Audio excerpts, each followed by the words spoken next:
All right, welcome back, Teach Better family. We just had a fantastic mastermind where I felt like, Chad, we saw a lot of folks we haven't seen for a little while. We also I know, man. took a break for Thanksgiving. I hope everyone that's watching had an opportunity to get some rest, relaxations, maybe some family time, some good food during the holiday break. But yeah, it was an awesome conversation this morning. Obviously, when you have Chad Ostrowski in the house, you're in for a good time. So it was really fun. We had, this month, Chad, we don't have a theme like we have in the past. So what we've done is we've been taking, topics, questions from our Facebook group. And if you're not a part of the Facebook group, you need to make sure you do that. So if you're watching and you haven't joined, we are having a collaboration throughout the week. It's not just Tuesday mornings, just with the Ask My Mastermind. It's also, a wonderful space for administrators to come in or educational leaders to pose questions, throw out some resources, and loving the conversation so far with this group. It's growing. And so, the question was posed today on co-teaching. So we really hit every facet of co-teaching this morning. It was a fantastic conversation, and Chad is graciously joining to kind of share the results of that. So Chad, just to jump into the conversation, I really wanted to kind of define what co-teaching is because, as we know, every school is different. Every district has different expectations, different models, and so really, I want to kind of set the stage of like what is effective co-teaching, and maybe what is some co-teaching models that exist out there, so that we can kind of just have an example out there of a few pieces, because some folks were talking about it as a small scale thing. Some were talking about it as like a whole campus initiative. So will you just share kind of what you've seen as far as some different models and some effective co-teaching strategies? Yeah, I think sharing some ineffective models Sure. is helpful at this point, because at its base level, a lot of times co-teaching can be reduced to the simplest form of its existence, which tends to be two adults in a room, but one doing all the work and the other helping when they can. So to me, I have a philosophy that every adult in every classroom should be maximizing student growth in any way humanly possible. So if you have one teacher trying to like traditionally teach while the other just kind of helps manage the classroom, that's not really going to gain you any student achievement, theoretically, because you're not fully utilizing the other adult, the other capable educator in the room. So I think the most successful, and I'll just kind of stay general, I think the most successful models of co-teaching have, a lot of times, even as individual teachers, we talk about the teacher as a facilitator.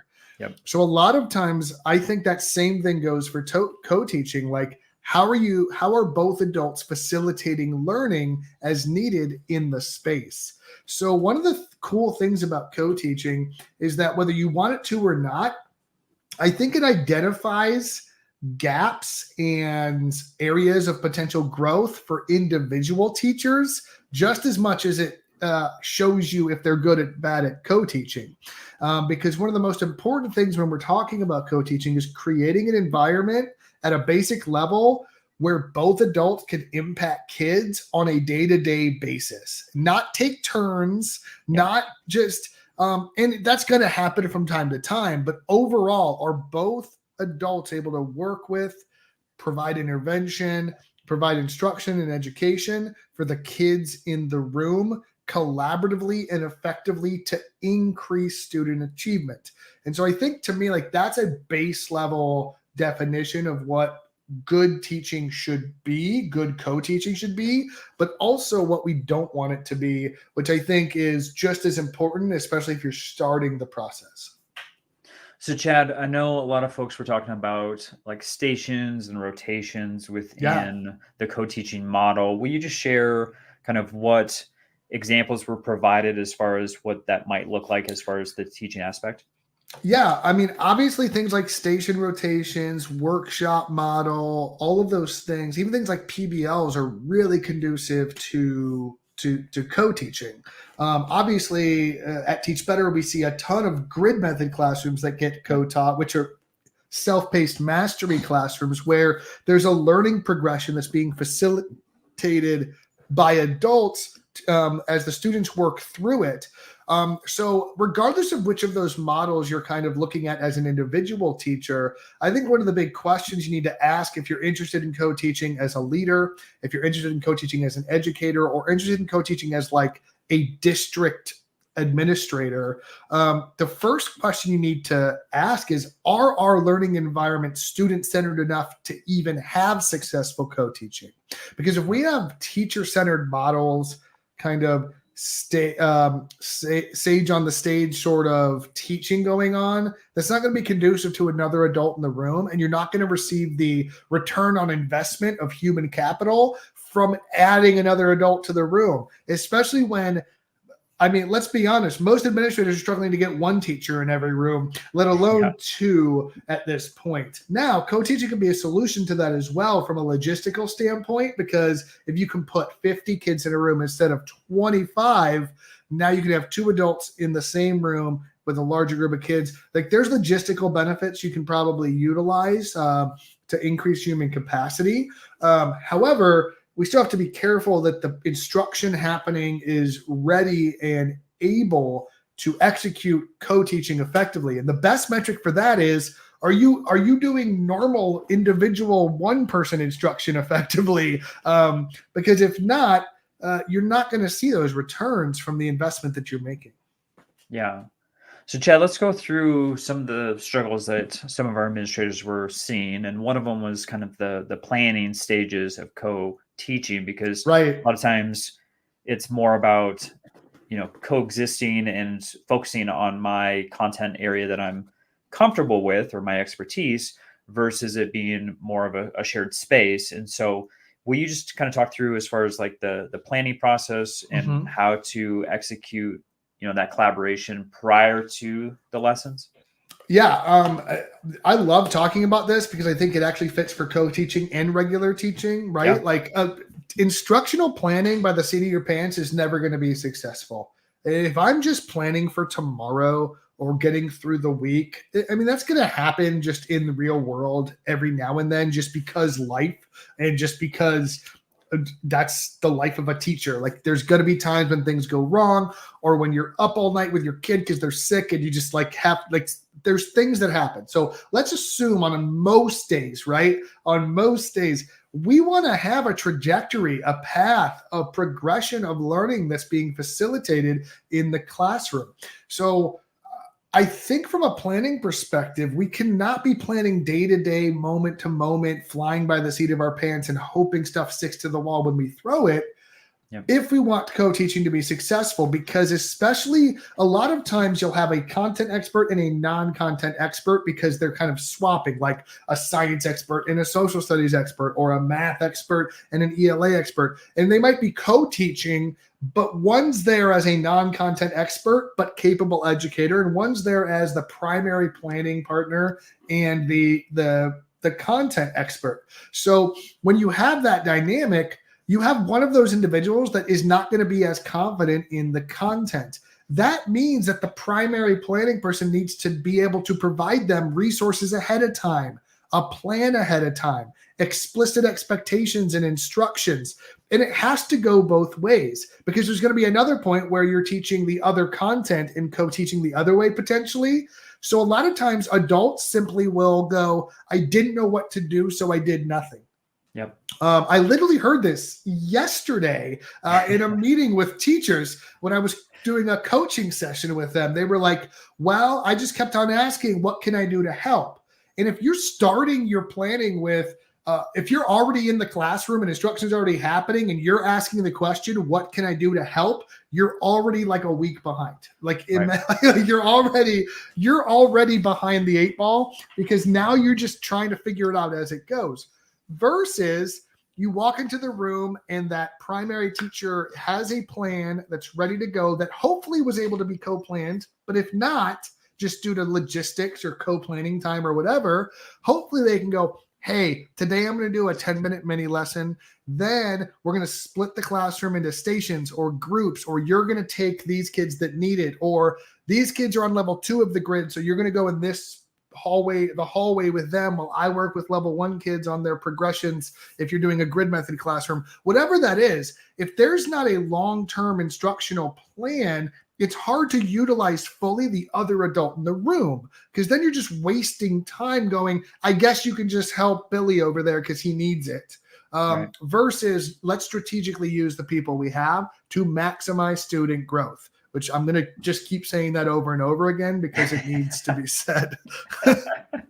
No, I think it does need to be said. And so, Chad, this will be the last kind of piece that we are going to talk through because, for our teachers, the idea of co-teaching, I think most folks understand what that is. But when we get into kind of the nitty gritty of it, they don't really know those components. So, if a school is looking to support it with professional development in this area, what are some things that they can do to enhance the effectiveness of the co-teaching partnership?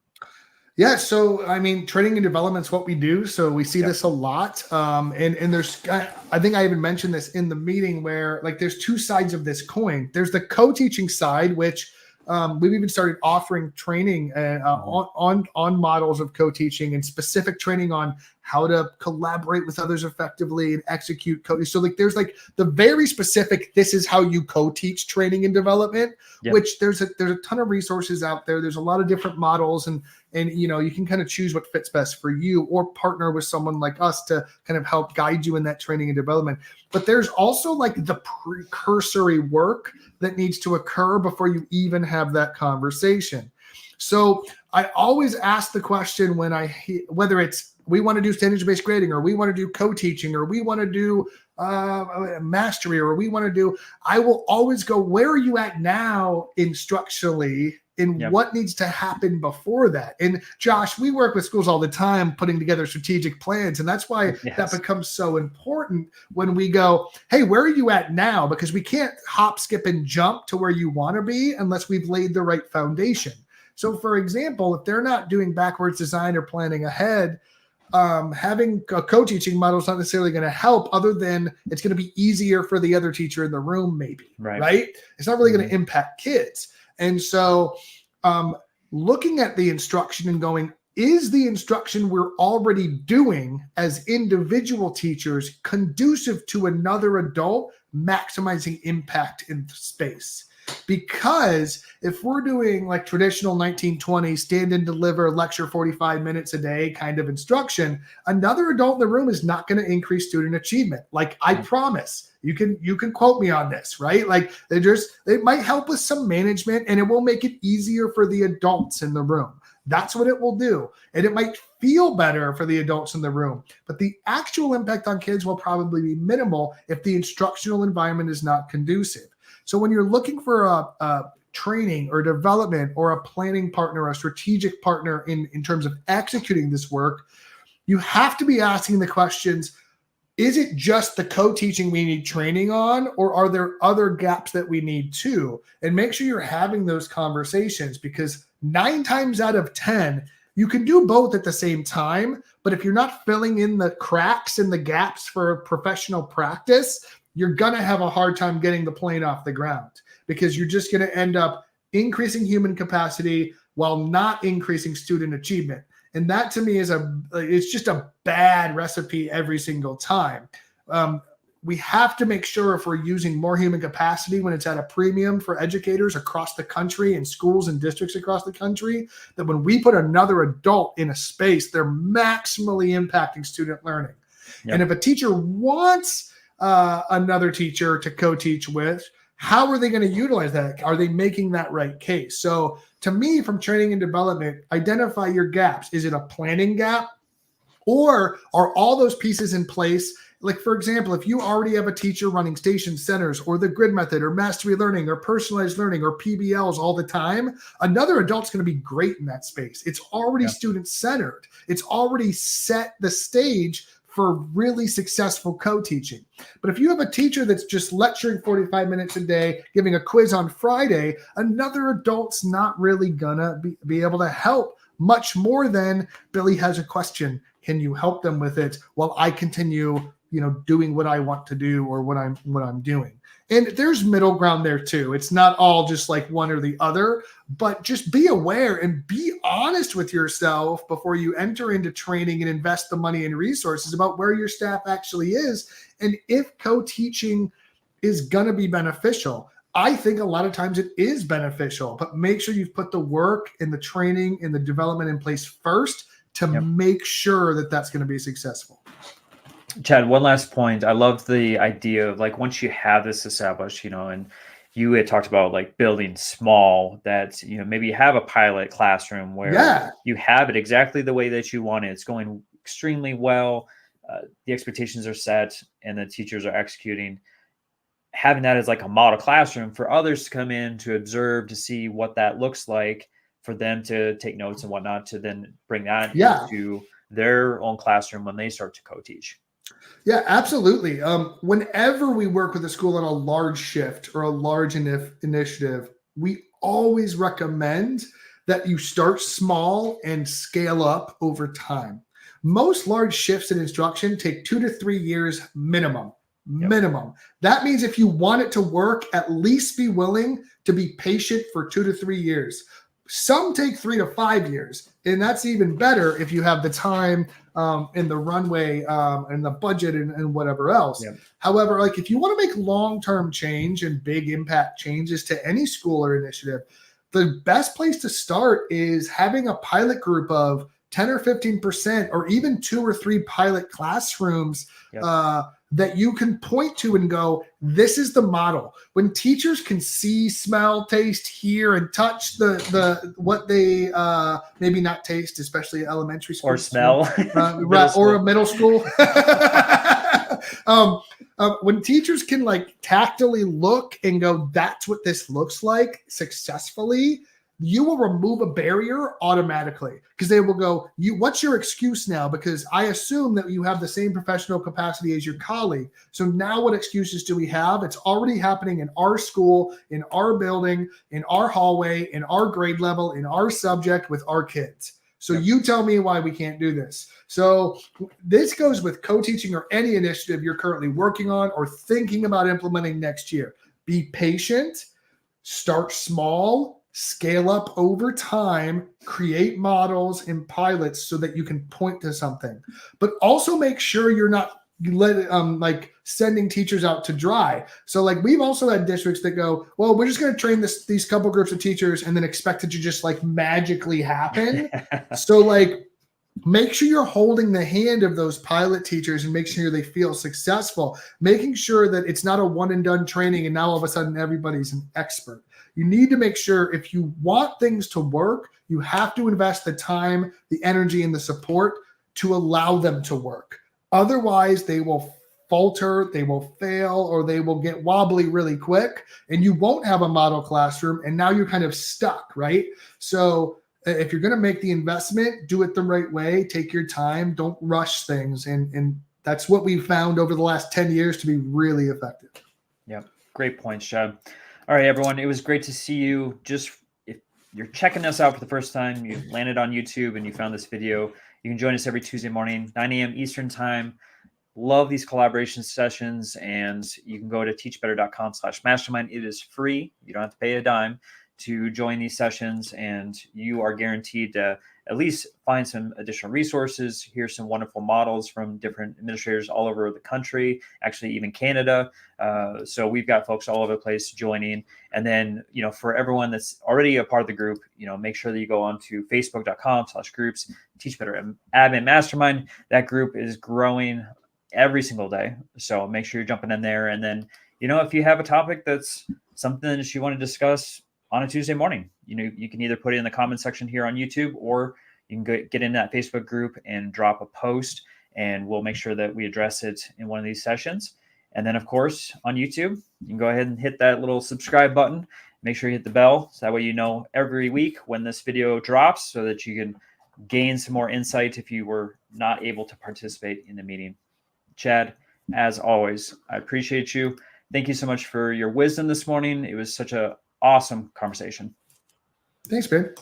Great to be here.